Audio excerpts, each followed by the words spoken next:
네, 여러분 반갑습니다.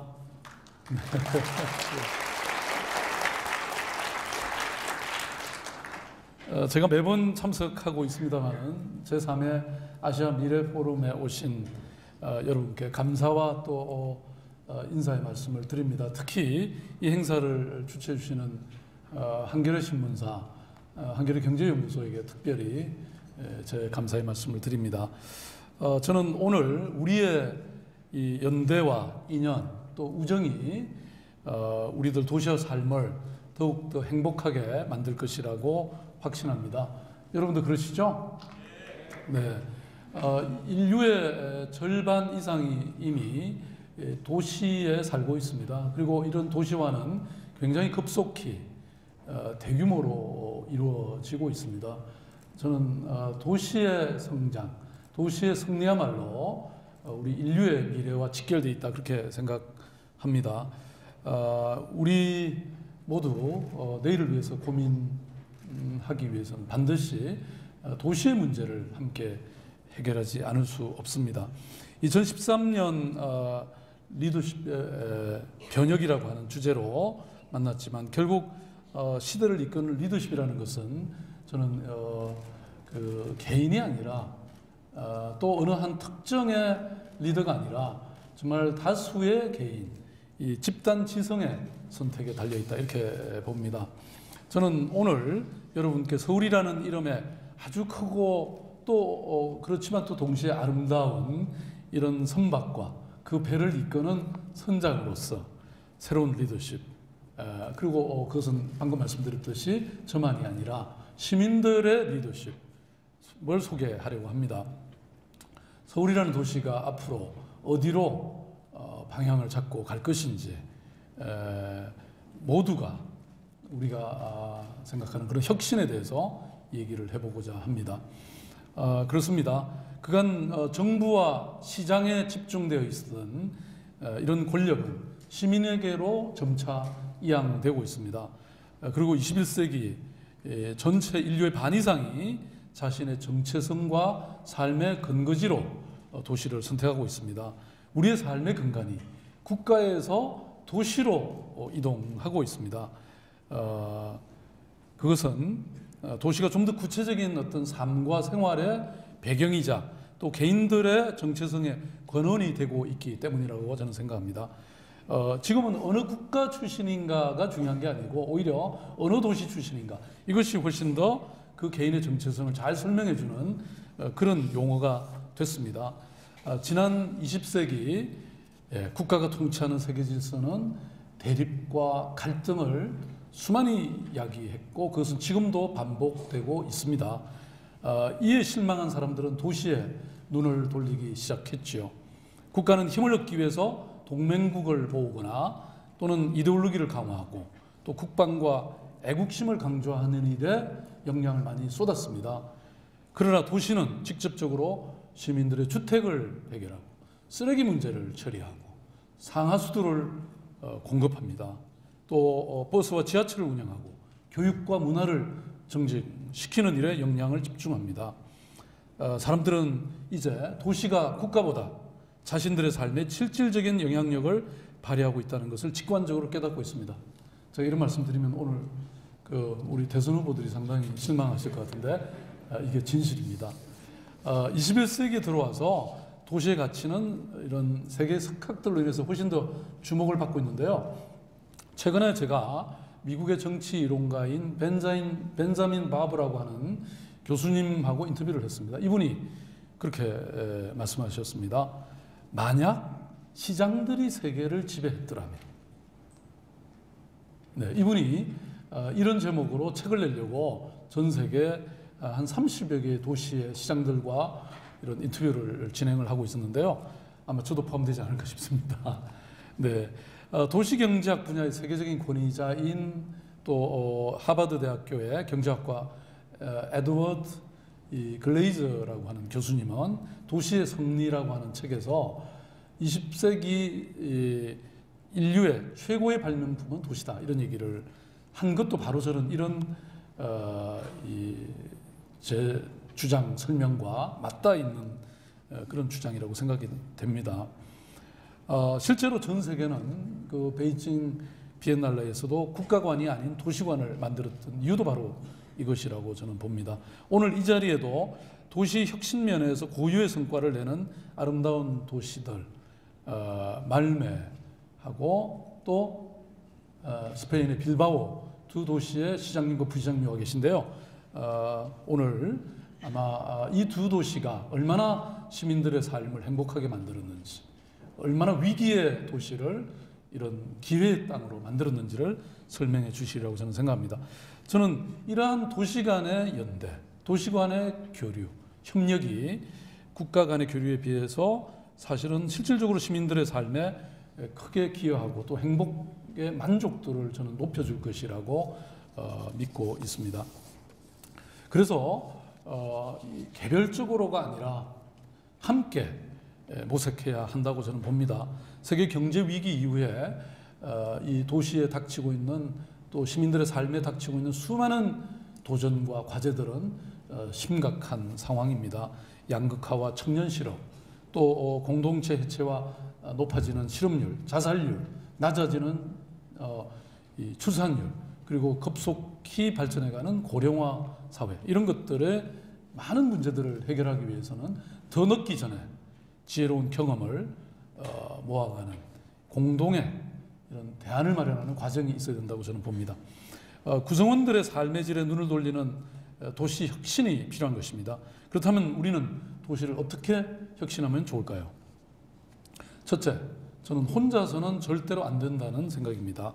누구 한 사람의 창조적 발상, 물론 소중합니다. 그러나 그거보다는 대다수 일반 시민들의 생각과 실천이 저는 훨씬 더 중요하다 이렇게 봅니다. 여러분, 이 브리테니카보다는 이 위키노믹스, 위키피디아가 훨씬 더 정확하고 또 가장 빠르게 업데이트되는 백과사전이라는 것, 여러분 잘 알고 계시지 않습니까? 인터넷이라는 오픈 플랫폼이 만들어주는, 입증해주는 참여의 힘, 집단 지성의 힘을 우리는 지금 목도하고 있습니다. 도시의 혁신도 마찬가지라고 저는 생각합니다. 시민들이 참여하고 다양한 사회 주체 구성원들이 협력만 한다면 저는 이런 많은 문제들이 손쉽게 해결될 수 있다고 믿습니다. 그래서 진정한 의미의 혁신은 저는 개방과 공유, 참여와 협력이라는 이 네 가지 키워드에 담겨 있다고 생각합니다. 다시 말씀드리면 개방형 혁신이 필요하다는 것이죠. 이제 소유의 시대는 막이 내리고 접속의 시대가 열렸다. 이게 바로 여러분 잘 아시는 제레미 러프킨의 소유의 종말이라고 하는 책이 주창하고 있는 바입니다.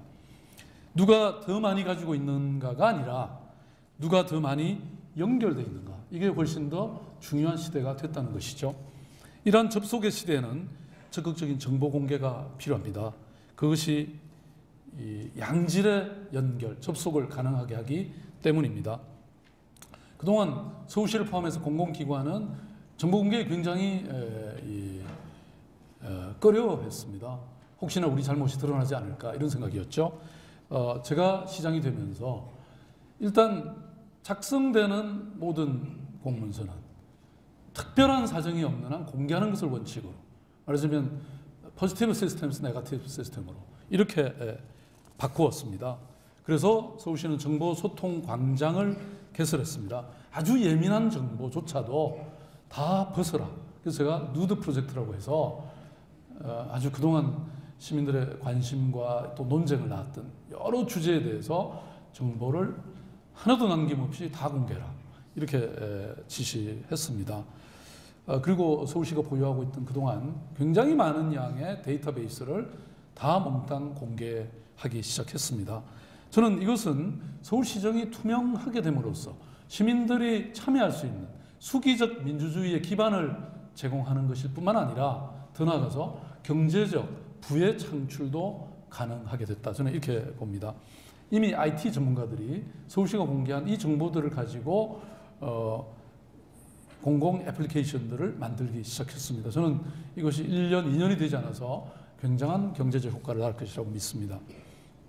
그리고 이러한 접속의 시대는 공유의 시대, 공유의 도시를 가능하게 만들어주고 있습니다. 저는 얼마 전에 서울시가 앞으로 지향하고 펼쳐나갈 공유도시 서울 이런 것을 발표했습니다. 여기에는 시민의 참여와 협력이 활성화된 사회혁신의 수도로서 서울을 만들어가겠다는 제 의지가 담겨 있습니다.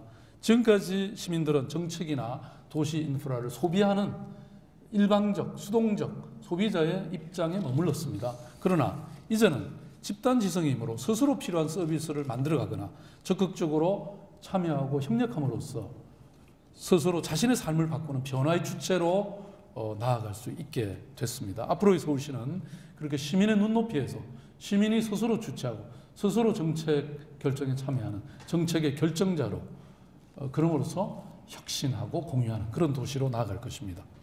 서울시는 굉장히 작은 것부터 혁신함으로써 공유의 도시로 나아가고자 합니다. 우선 서울시 거주자 우선 주차장의 10%만 주차장 공유에 참여한다면 주차면을 3,725개면을 만드는 효과가 생겨날 것입니다. 지금 저한테 오고 있는 수많은 민원 중에 주차장 만들어 달라고 하는 요구가 굉장히 많습니다. 서울에 땅이 있습니까? 서울에 돈이 있습니까? 예, 저는 이러한 이 주차면의 공유에 의해서 약 1,862억 원의 예산의 절감 효과를 거두게 될 것입니다. 두 번째로 도시민박에 1,000가구만 참여하신다면 50개의 객실을 가진 호텔 20개를 건설하는 것과 똑같은 효과를 낳게 될 것입니다. 지금 서울시는 관광객이 막 몰려오는데 호텔이 없습니다. 호텔을 지을 땅조차 없습니다. 이미 있는 이 집들을 활용하겠다는 것이죠. 그 다음에 공공기관의 강당이나 회의실 등 유휴 공간을 500개만 공유하면 10개의 강의실을 갖춘 커뮤니티 센터를 짓는 거나 마찬가지 효과가 있다. 이런 얘기입니다. 그래서 이미 서울시는 벌써 우리 자치구 구청장님들과 함께 협력을 해서 벌써 한 300개가 넘는 공간을 이미 온라인에 공개를 해놨습니다. 여러분들이 살고 계신 지역에서 얼마든지 신청해서 아주 싼 값에 이용하실 수가 있게 되어 있습니다. 저희들이 2013년 서울의 공유도시 사업에 약 16억 원의 금액을 투자하기로 이미 예산을 작성하고 있습니다. 이 16억을 가지고 기대 효과는 약 1,675억 원으로 추산하고 있습니다. 이게 뻥튀기 10배가 뭡니까? 그러면 한 100배의 뻥튀기 효과가 있는 셈이죠. 네. 서울 시민은 또한 시간을 공유할 것입니다. 서울은 500년 조선 왕조의 도읍으로서의 한양과 약 500년 정도 한성백제의 수도였습니다. 이런 긴 역사, 이런 많은 유적들을 복원하고 또 한양 도성과 같은 이런 지금까지도 상당한 이 괜찮은 모습으로 남아있는 이런 것을 복원함으로써 도시의 생명력을 공유하고 또 미래로 연장할 것입니다. 이러한 혁신을 통한 공유의 가치들은 본격적인 생활의 공유를 통해서 시민들의 삶에서 직접적인 빛을 발할 것이라고 저는 믿습니다. 마을 공동체 사업이 대표적인 것입니다. 아이들과 함께 아이들을 키우고 가르치고 문화를 함께 즐기고 먹거리를 함께 나누고 주택과 건강에 이르기까지 공유의 개념과 공존의 가치 속에서 개인의 삶과 행복과 관계를 회복시켜 나가게 될 것입니다. 이렇게 되면 도시의 많은 문제들, 우리가 직면하고 있는 이런 범죄, 성폭력, 학교폭력, 자살률, 저출산, 또 이 보육의 문제, 이런 많은 문제들을 해결할 수 있을 것입니다. 특히 복지 사각지대에서 소외받는 시민들이 이웃의 관심 안으로 들어오게 될 것이고 범죄율이 감소할 것이고 다양한 종류의 사회 비용들이 절감될 것입니다. 사실 본래 도시라는 것이 왜 생겨났는가? 도시에 왜 많은 사람들이 모여드는가? 그것은 바로 도시라는 것은 혁신의 플랫폼이기 때문입니다. 저는 여러분들 역사를 통해서 보시면 말하자면 모든 혁신은, 모든 문명은 결국은 어떤 이런 집단적 구조, 바로 도시에서 생겨났다는 걸 우리가 알 수가 있습니다. 다만 지금까지 도시가 또 서울이 도로라든지 공원 또는 광장과 같은 하드웨어 측면의 1차적인 이런 공유였다고 한다면, 이제는 이런 물적, 인적 네트워크는 말할 것도 없고 지식과 정보를 공유함으로써 2차, 3차의 공유 시스템을 구축하고 또 자원을 효율적으로 활용하게 되는 그런 시대로 나아가고 있습니다. 다시 말씀드리면 도시는 재구축되고 재구성될 것입니다.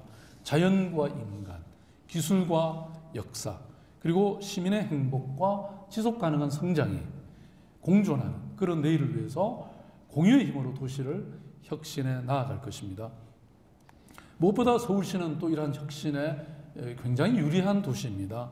무엇보다 우리에게는 오래된 공유의 문화가 있습니다. 우리의 몸에는 공유의 유전자가 살아 숨쉬고 있습니다.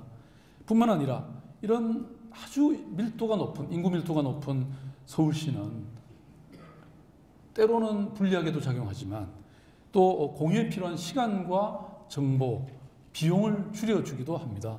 IT 발달이라든지 SNS 사용이 활발해지면서 정보와 지식, 또 정신과 공감대 이런 거침없는 소통이 가능해지는 도시이기 때문입니다. 이러한 모든 환경은 오늘 우리 안에서 관계의 회복과 또 신뢰성을 아주 지극히 높여줄 것이라고 저는 믿습니다. 그렇다면 이 모든 공유와 공존, 이것을 구체적으로 어떻게 만들 것인가, 이것을 고민하지 않을 수 없는데 이것은 바로 시민들의 참여에 의해서 가능하다고 저는 믿습니다. 진정한 도시의 혁신과 원동력은 바로 사람에게 있습니다. 이 도시의 구성원인, 주인인 시민에게 있습니다. 정보, 지식, 생각, 경험의 공유가 바로 이러한 참여의 기반이 될 것입니다. 저는 이러한 공유와 혁신, 시민 참여에 있어서 무엇보다도 과정과 절차를 공유하는 것이 가장 중요하다고 믿습니다. 과정이 공유되지 않으면 그 생명력은 오래 가지 않습니다. 모든 저는 행정은 결과가 아니라 과정이라고 저는 주장하고 있습니다. 이러한 과정의 공유를 통해서만이 다양한 주체와의 장기적이고 또 미래적인 그런 협력적 거버넌스가 가능해집니다. 이제 서울시는 금년부터 이미 저희들은 실험을 했습니다. 500억을 투입해서 이것은 시민 여러분들이 결정하는 대로, 여러분들이 가장 소중하다고 하는 곳에 쓰십시오 라고 해서 참여 예산제가 시작이 됐습니다. 저는 장기적인 서울의 미래상을 그리는, 이른바 도시계획, 장기적인 도시계획을 그리는 서울 2030을 그리는데도 설 플랜, 시민단이 함께 했습니다. 이 중에는 아주 초중고등학교 학생들도 별도로 청소년 참여단이라는 걸 만들어서 참여했습니다. 시민의 삶의 질을 결정하는 사회복지, 시민복지 기준선이라고 하는 이 프로젝트에도 1000명의 시민들이 대표로 모여서 했던 원탁회의가 포함되어 있었습니다. 이러한 혁신과 공유는 관주도로는 잘 이루어지지 않을 것이라고 믿습니다. 서울시는 중간 지원기관으로 남을 것입니다. 시민들이 주체가 될, 그럼으로써 그 효과가 커질 것이라고 믿습니다. 오늘 이 자리에는 혁신과 공유, 또 전환도시와 도시재생에 있어서 탁월한 경험을 가진 계신 분들이 국제적으로 많이 오셨습니다.